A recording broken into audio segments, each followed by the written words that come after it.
You're feeling gypped, aren't you? That's why you clicked on this video. You are so mad and angry that everyone around you seems to have a parent that lives to be 80 and 90 while you have lost your parent at such a young age.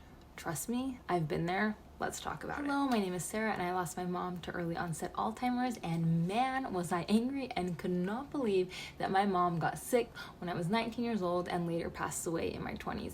So today I'm going to be telling you the lessons that I've learned. If you are going through something like this, they can resonate with you and help you along your grief journey. You're going to see a change from within yourself. Even if it's not right away, losing a parent is something that is very traumatic and very hard, and it would be almost impossible to go through such a life event without having a change within yourself. And I want you to embrace that change. It is okay to change. It can be painful sometimes, but it is how we grow and become a better person. I'm way more empathetic. I'm way more service-oriented.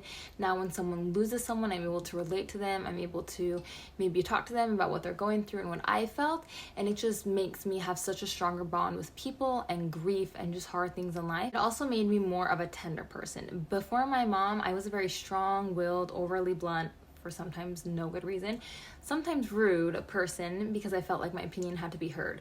And once I lost her, it made me a lot more calm and at peace with people, and to just truly be nice to people because everyone is going through such a hard time and everyone is just doing their best. I didn't need to share my blunt opinion on everything. Just appreciate people and just the goodness of life because everyone is going through something and trying their best. You are going to appreciate those relationships you have because you have lost someone close to you. And as cliche as this sounds, you are going to realize how blessed you are to have those people in your life, and you're going to realize, frankly, those people who didn't really show up for you. So these friendships are ones that you really need to hold on to. And now looking back, it's very important to think, like, how did you handle relationship at this time? Did you handle some poorly? Are there ones that you need to mend? I went through a very long stage of anger while I was grieving, and I definitely took it out incorrectly on a lot of people in my life that were close to me just because I was projecting my grief because I was just so broken. It's okay, just focus on mending those relationships that you cherish and focus on healing yourselves and those people that honestly just bring positivity in your life. And if someone around you has negative energy, I'm giving you permission to get them out of your life. It is so beneficial for your mental health. It is so beneficial for you, and it is okay to let people out of your life that are not helping you, benefiting you, or bringing any positivity into your life, especially at this time when you have so much going on. You are going to see your parents differently. The older you get, the more you can appreciate your parents or realize your parents' faults and wish that you could talk to them about certain things that happened to you. I'm a mom of two, and I have a million questions that I wish I could ask my mom pretty much every single day. I think about asking her a question, and I'll think of random things that I wish I knew that I wanted to relate to my children. I was dying to talk to my mom during the pandemic. I want to talk to her about the election, about the vaccine, about COVID-19, about her views on religion and the racial movement. There were just so many things I wanted to talk to her about.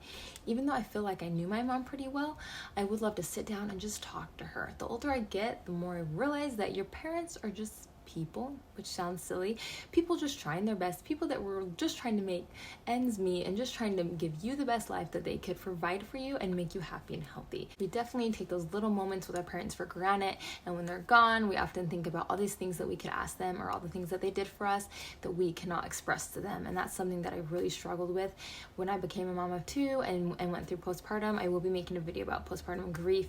I will link it here when it is complete, but I was just really struggling to be able to come to terms with the fact that I couldn't ask my mom a lot of questions with having a baby because it's just like a rite of passage. So it's something I was very upset about, but that is something that you just have to realize that, like, is your normal, is that you're not going to have a mom or dad around for certain important life changes that people normally would.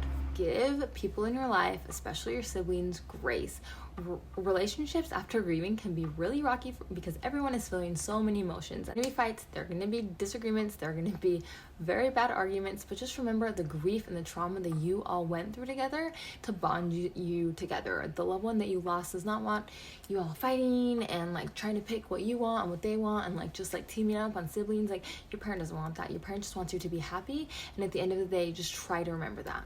That person becomes part of who you are, and we can find ways to celebrate them and remember them and keep living our lives and not feeling this need to move on and forget them and to get past this grief, because it'll always be a part of us. And I want you to learn to love that grief because Healing is a long process. Trauma, all the experiences that you have been through are really heavy. Use that trauma to be able to relate to other people, to help other people get through those experiences, and that will begin to heal you. And then one day you'll be able to look through photo books and you'll be able to laugh and be happy about that person again. And it's okay if it's not right away. I will link a video right here. It's how to get through your first year after losing a parent. First year is really hard, and so if you are struggling with that, I'll link it right here. So much for being here, guys. You guys are awesome, and I'll see you again next time.